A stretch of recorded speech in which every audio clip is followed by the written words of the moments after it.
बहुत ही ज़्यादा करीब उनके ऐसे लोग हैं जो खान साहब के कान में अजीबोगरीब बातें करते हैं और खान साहब उनके पीछे लाई लग होकर टुर पड़ते हैं। वो कहते थे बैरूनी कुव्वतें मुझे निकालना चाहती हैं। मुझे बड़ा गुस्सा चढ़ा भी बैरूनी कुव्वतों पे क्यों निकालना चाहती हैं। एंड पे खान साहब खुद ही चले गए लड़े बगैर। तुसी बंदे भारे देखे तुसी निकल गया तो हिसाब होया कि खाड़े में उतरने लगे हैं, सामने पहलवान तगड़ा और मैं खाड़े में जाऊँ ही ना। बल्ला बुल्ला गेंद लेके सब निकल गए। उन्होंने कहा नहीं मैं खेडांगा ना खेडन देंगा। अस्सलाम वालेकुम नाज़रीन, मैं हूँ आपकी मेज़बान अरोसा खान और आप देख रहे हैं डेली पाकिस्तान। मेरी जानिब से और डेली पाकिस्तान की पूरी टीम की जानिब से आप सबको रमज़ान मुबारक। तो रमज़ान का महीना शुरू हो चुका है, रहमतों का बरकतों का महीना है। तो डेली पाकिस्तान ने सोचा कि क्यों ना इस दफ़ा हम पूरा रमज़ान ऐसी शख्सियात के साथ इफ्तार करें जिनको आप सब टीवी पे देखते हैं, जिनको आप लोग मुख्तलिफ सोशल मीडिया प्लेटफॉर्म पे देखते हैं और उनको आप पसंद करते हैं और उनको आप मज़ीद देखना चाहते हैं। तो हम आज पहुँचे हैं, ज़ुहैब भट्ट हैं, सहाफ़ी हैं, बड़े मशहूर सहाफ़ी हैं और अपने दबंग स्टाइल की वजह से वो जाने और पहचाने जाते हैं। तो हमने सोचा कि क्यों ना हम उनके साथ आज इफ्तार करें, हम उनके दबंग स्टाइल के बारे में भी जानें कि आखिर वो ये स्टाइल कहाँ से लेके आए। हम लोग इस वक्त एक अखाड़े में मौजूद है और अगर अखाड़े के बारे में हम बात करें तो अखाड़ा है हज़रत सखी मस्तान शाह वली का, जो कि 300 साल से भी पहले का है। अंदरून लाहौर के वो रहने वाले हैं। तो आपको पता है कि अंदरून लाहौर के जो होते हैं वो ज़रा बड़े दबंग होते हैं और बड़े दबंग स्टाइल में इफ्तारी करते हैं। तो आइए जानते हैं ज़ुहैब भट्ट से। कैसे हैं आप? मैं बिल्कुल ठीक हूँ, आप कैसी हैं? मैं भी ठीक हूँ। सबसे पहले तो डेली पाकिस्तान की जानिब से आपको रमज़ान मुबारक। आपको भी बहुत बहुत मुबारक, आपके देखने वालों को भी रमज़ान करीम बहुत बहुत मुबारक। किस तरह से आज का रोज़ा गुजरा, क्योंकि एक साल के बाद रमज़ान आता है तो बड़ी एक एक्साइटमेंट होती है कि रमज़ान आ रहा है, बड़ी तैयारियाँ चल रही होती हैं। गर्मियों का मौसम भी है, ऊपर से सियासी गर्मी भी बहुत है ज़्यादा है। असल में अंदरून शहर में रोज़ा जब छोटे थे ना तो तब इस एक्साइटमेंट में गुजरता था कि पकौड़े लगेंगे, कचौरियाँ लगेंगी, समोसे लगने शुरू हो जाएंगे और शाम के वक्त मिलना शुरू हो जाएंगे। आपको कचौरियाँ जो सी हैं वो शाम को मिलना शुरू हो जाएंगी। लेकिन जो बड़े होते गए ना रमज़ान का मतलब समझ में आता गया। ये समझ में आता गया कि ये खुद पे ज़ब्त है, तो अपने आप को बर्दाश्त का नाम है। जो सारा साल करते हैं उसको रोक के देखें, जो तमाम ऐसी खराफात अपनी लाइफ में लेके आते हैं उसको निकाल के देखें।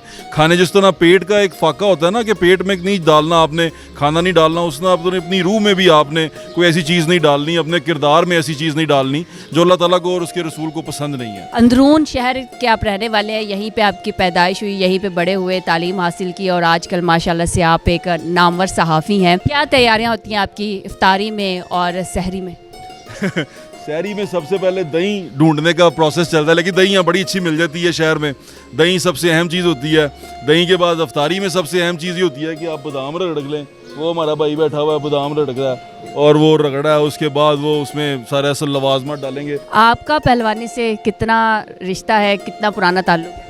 रिश्ता मेरा काफ़ी पुराना है जी। मैं एक्सरसाइज असल में जब अंदरून शहर में रहते हैं ना, दो तरह की एक्सरसाइज होती है। एक आप जिम में करते हैं, जिम वाला तो अभी नया नया काम शुरू हुआ है। खाड़े में करते हैं। खाड़े का ये होता है, ये मिट्टी है, इसको कहते हैं मौला अली का मैदान है।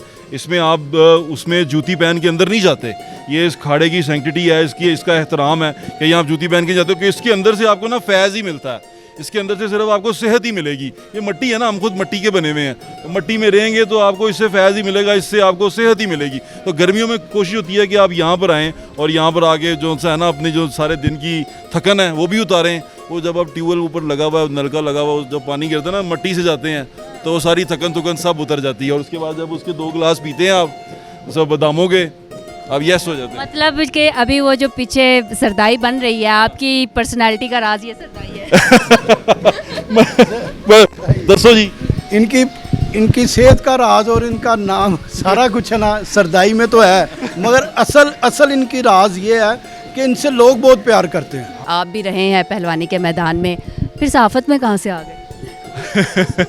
पिछले 12-13 साल से कैमरे के पीछे रहा हूँ, प्रोड्यूसर रहा हूँ, एपी रहा हूँ, इंटर्नी रहा हूँ, सारा काम करके देखे हैं। फिर जब ये लाहौर न्यूज़ नया स्टार्ट हुआ तो नवीद काशिफ साहब वहाँ एमडी हैं, आगे जाओ ये माइक पकड़ो और जाओ जाके कोई छोटा सा शूट करके लाओ।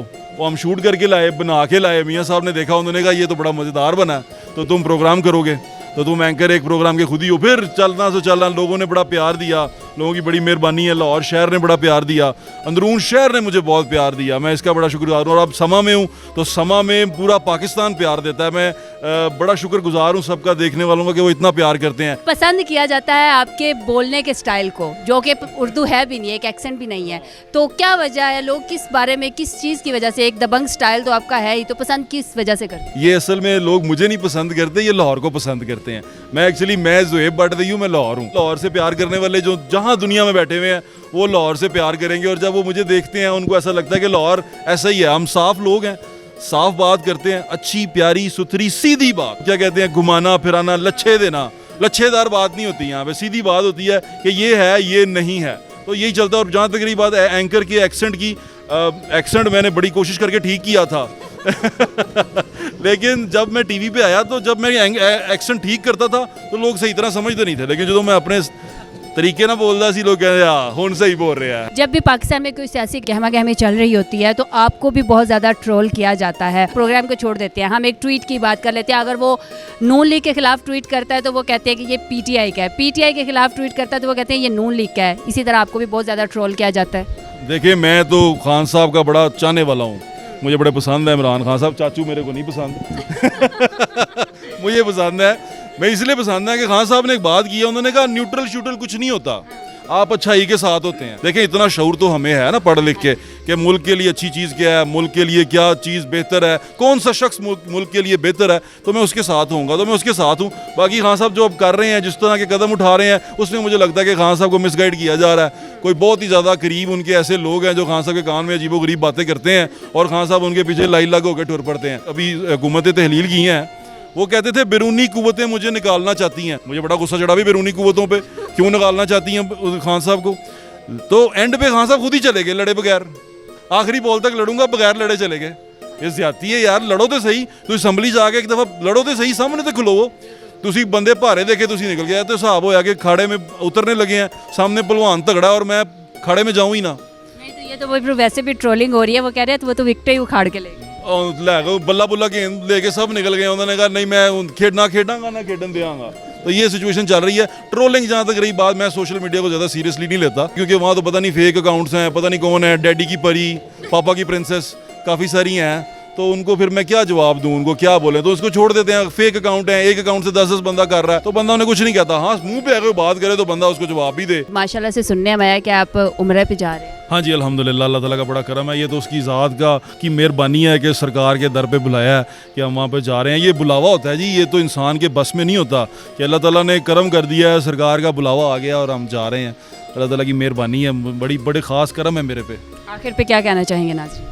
आखिर में यही कहना चाहूँगा कि सबसे पहले पाकिस्तान, ऐसा समझना मुशर्रफ कह रहे हैं, लेकिन सबसे पहले पाकिस्तान, सबसे खूबसूरत बात ये सबसे पहले पाकिस्तान, आपकी ज़ात, आपके किसी भी शख्सियत जिसकी आप प्रस्तश करते हैं, उससे पहले पाकिस्तान, सबसे पहले पाकिस्तान। क्योंकि अगर आप इसी तरह एक दूसरे से लड़ते रहे ना, हम एक दूसरे के गला गिरेबान पकड़ते रहे, हम तरक्की नहीं कर पाएंगे। कौमें वही तरक्की करती हैं जो कौम बन के रहती हैं। कौम इस तरह मुट्ठी होती है, ये मुट्ठी बन के रहना पड़ेगा। ऐसे हो जाएंगे टूट भज जाएंगे, उंगला शुंगला तोड़ के लाई जाती दुनिया। तो मिल के रहें, एक दूसरे से प्यार करें, शख्सियत परस्ती ना करें। ये देखें कि वो बाहर क्या हो रहा है। और एक और चीज़, बड़ी अच्छी चीज़ जो आपके तवज्जो से मैं बताना चाहता हूँ, वो ये कि अभी मुल्क में जो सूरत हाल पैदा होती जा रही है, किसी के पीछे लग के अपने ही हम वतन का गिरेबान ना पकड़ दीजिएगा। बस यही आपसे दरख्वास्त है। जो कुछ करना है वो लोगों की बेहतरी के लिए, मुल्क की बेहतरी के लिए, पाकिस्तान की बेहतरी के लिए हो जाना चाहिए। ये इस तरह किसी के पीछे लग के, किसी के इक़्तिदार के लिए, चाहे वो अपोजिशन वाले हैं चाहे वो हुकूमत वाले हैं, किसी के इक़्तिदार के लिए लड़ना मरना नहीं चाहिए। लड़ना है तो पाकिस्तान के लिए लड़ना, बॉर्डर पर जाके लड़ना। Thank you so much. You welcome जी। नाज़रीन, इसी के साथ इजाज़त दीजिए। देखते रहिए डेली पाकिस्तान। अल्लाह हाफिज़।